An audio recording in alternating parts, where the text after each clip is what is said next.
Hey everyone, it's the Autohound. Welcome back. So today's episode is going to be really intriguing and fun. A friend of mine who lives just outside of Boston has invited me out to his garage that he just recently built to show me his collection of cars. So we're going to go out there, we're going to see them. It's about a 40-minute drive out there. Should be a lot of fun. If you like the content in any of my videos, please make sure you like, comment, and subscribe.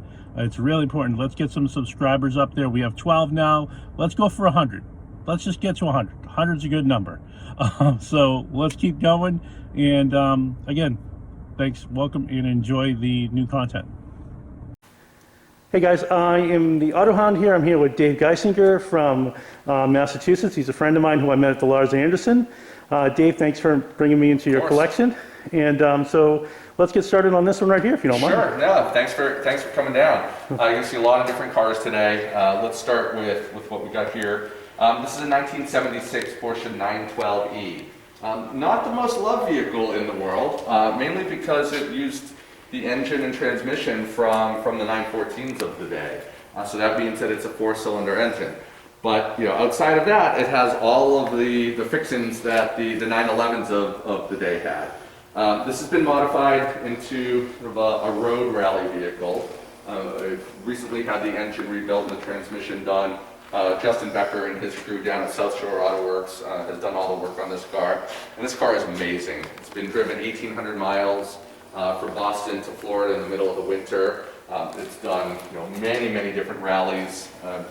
Cosmetically, the vehicle's been upgraded. It was originally yellow. It has been sort of painted blue with orange. Added a roll bar inside. The seats are done in Gulf tartan, provided by a good friend of mine, Andy Clegg, who runs a business in the UK called Spirit of LeMans. If you ever want some amazing fabric and different types of fabric for seats, etc., Andy Clegg is your guy. Again, Spirit of LeMans. Other than that, the addition of a rack and some CV lights up front, as well as an original wood Nardi steering wheel from the period. This vehicle is as it would have come. Again, from a dash perspective, from a mechanical perspective, an engine, transmission. There's also a nice rally computer in there. This might be the vehicle that my wife Amy and I take on the Great American Mountain Rally Revival, which a good friend of mine, Gary Hamilton, has sort of restarted from what was a 1950s rally up in sort of northern New England. Wow. Super fun vehicle to drive.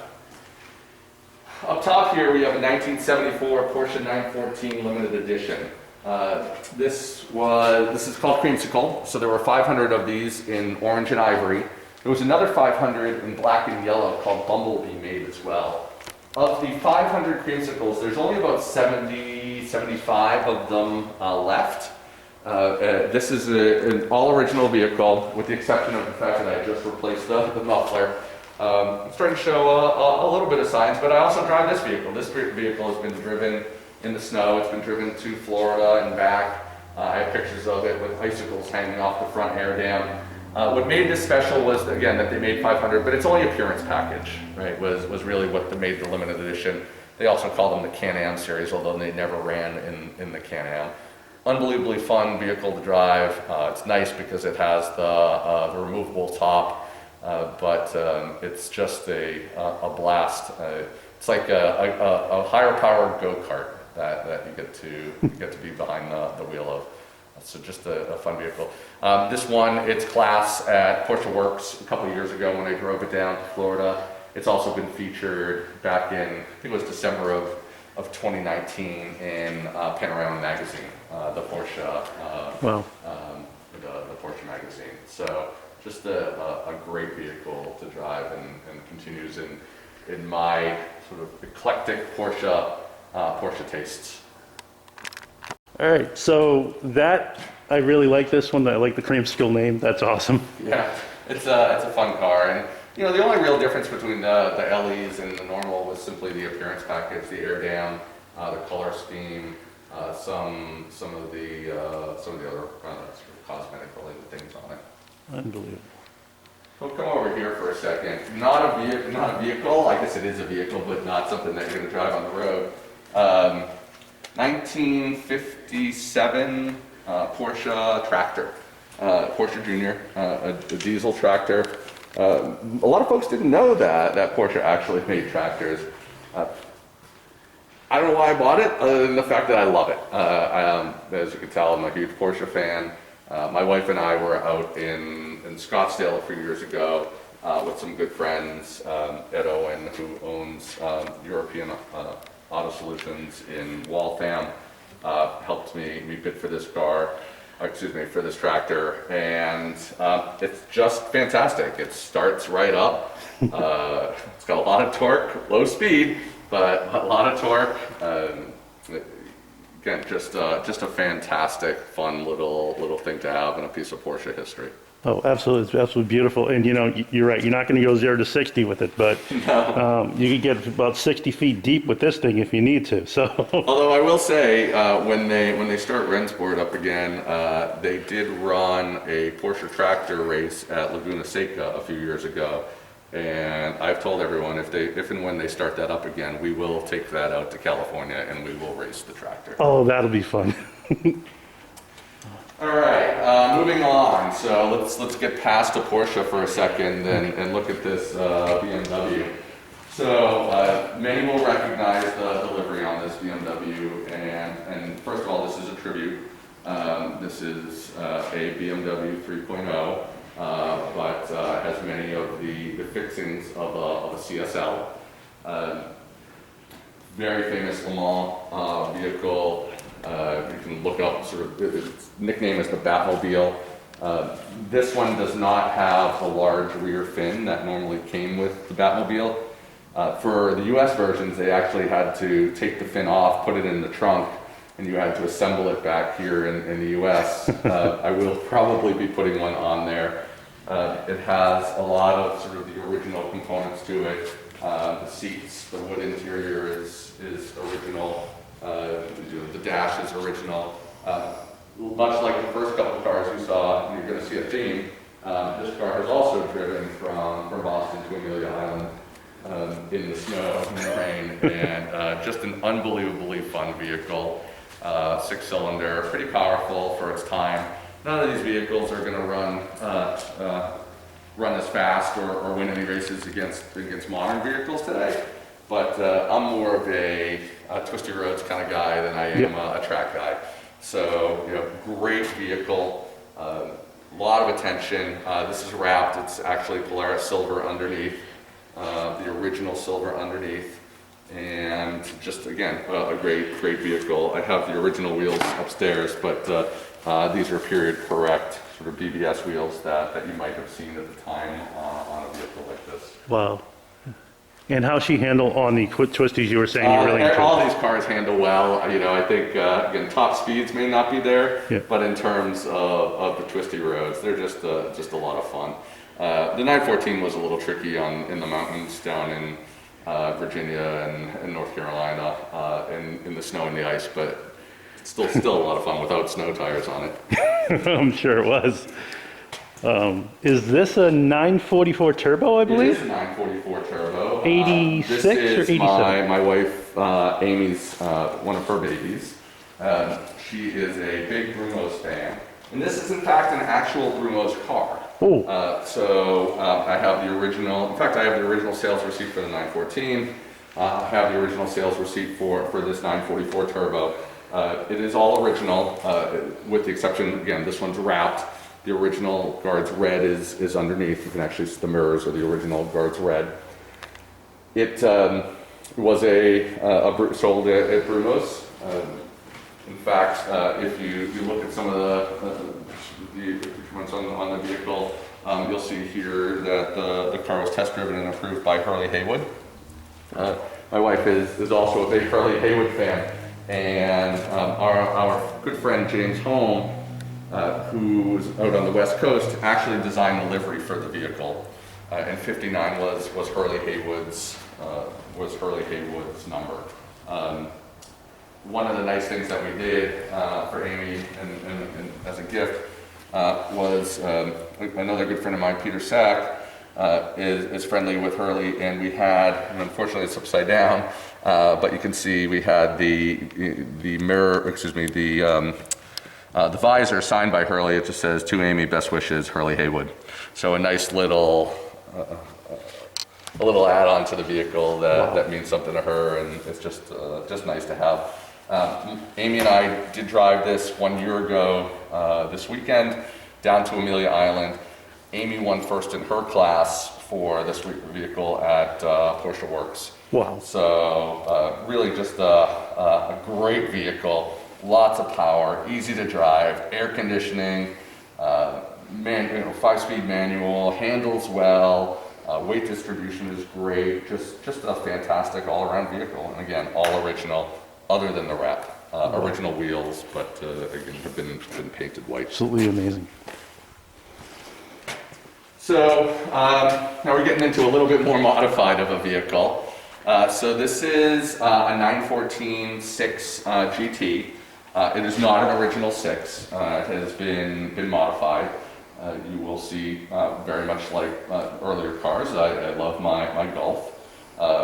This one actually was a race vehicle, and when we got it, actually ended up switching out the interior back to the stock interior.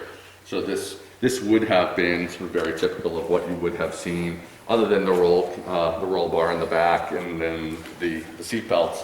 The interior is pretty straightforward. What's interesting about this, and as I sort of start to show you some of this, it's kind of an interesting twist. Extremely powerful engine here, right? And this was built by Greg Fordall. If you look it up, Greg was a mechanic and one of the head mechanics for Brumos. So he goes back a long way with Hurley Haywood and team. Extremely powerful. The vehicle handles very well. It's loud, but it's a beast to be behind the wheel of. This thing is incredibly looking. I mean, just the Golf livery in itself and the larger size engine just really had to do something for it. Yeah, it's a piece of work. It really is. It's just an amazing vehicle to drive. Unreal. And the GT flares were added to the vehicle at some point as well. I was just looking at that advertisement, and you could have gotten a 6 with all of the fixins, the GT flares, and all of these other things for pennies on the dollar compared to what they go for today. Yeah, I mean, it's kind of funny because I've been looking at the 914 and because I own a Boxster, and people are saying that the Boxster is similar to the 914 as far as it was unloved, and now it's becoming more and more appreciated, and it's much the same as the 914 was. It was becoming unloved, and then all of a sudden there was a resurrection in it, and you could just see the market going crazy for it, which is wonderful. They are going crazy for it, and even the 6s that are stock, 70s, 80s, 90s, and $1,000 in some cases more. The modified one's a little bit less, but this one is extremely well done. It was well maintained, and really excited to have it in the collection. Oh, I love the fender flares. Absolutely amazing. Everything looks great, and it's a great color. So another one here, we'll move on to, this is another one of Amy's vehicles. So a 19, it's a 72, for Ket, Fiat Abarth 595 SS. When we bought the tractor, we also bought this vehicle at a different auction that weekend. Unlike the first handful that you saw, this has not made a trip from Boston to Amelia Island. I think we would have to leave probably now in order to get there for next year. I've actually spent 2.5 hours behind the wheel of this car nonstop, and I'm 6'4", and you would think that it would be an uncomfortable car to drive, but the reality is it's actually quite comfortable. It's surprisingly fast. I think it's only, again, 25, 30 horsepower, but it's extremely light, right? And it moves. The top rolls back, so you've got a nice little sunroof there. You'll see in the back of the vehicle that we do drive with the engine compartment open to keep it cool, and a lot of the A-bar parts back there. But just a an amazingly fun vehicle to drive. Tiny little wheels, right? So, yeah, I noticed that. And again, thanks to Ed Owen and European Auto and Waltham for really getting this car dialed in, and it's been a lot of fun. But other than some rewiring work and some engine work and putting some new wheels and tires on it, the car was as it came. And it's kind of funny because I believe this is the car that when I met you, this was the car that you were driving. It's possible. And when you got out of the car, I'm like, how did he fit in there? Well, for those of you who remember, there was a cartoon called McGilla Gorilla. And it was a big gorilla that would fit in a tiny little car. That's sometimes the way I feel. Unbelievable. It's absolutely, this is gorgeous. I love the wooden shifter knob. I love the kind of, you know, you look at this and then you kind of look at the newer Abarths and you could absolutely see the correlation between the two cars. You can, and what's funny is having parked next to another Abarth, it's amazing. And just similar to old Porsches and new Porsches, the difference in size is really dramatic when you park next to it. Yeah. This is significantly smaller than the newer Abarth, the newer Fiats, the Fiat 500s, even though those are very small already. Okay, second to last vehicle inside. So this is an interesting one. So this is a one of one. It was custom built. It is a reimagined 1955 Porsche Spider. And it was built by a famous hot rod builder named Darrell Zip. Darrell was really interested in building a few, I wouldn't call them kits, but a few customized Porsche vehicles that ultimately would run Subaru engines. He ended up only building one, and it's this one. He also built it right-hand drive because he was thinking about retiring to New Zealand and wanted a right-hand drive vehicle. This vehicle is an amazing car to drive. It must weigh 1,600 pounds, soaking wet. It is just spectacular in the turns. It is loud, it smells like gas. There is a spider top that I have upstairs that goes on, but there's no side windows, there's no rear window, so it's just one of those vehicles where you gotta be extra careful in terms of making sure that it's not gonna rain. So I mentioned the fact that he wanted to create a few of these and use Subaru engines, but he ended up making only one.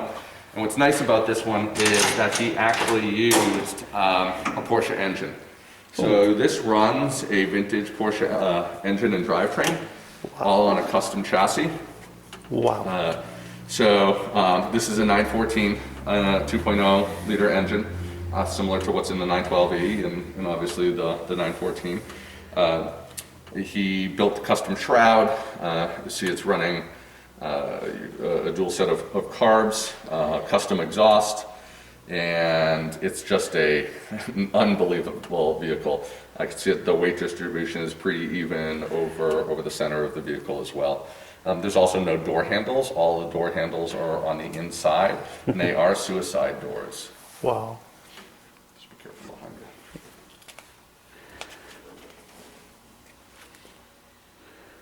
you. Nice little, he just put in some nice little details with the vehicle. Easy to remove steering wheel. It runs Wildwood gauges, pedals, and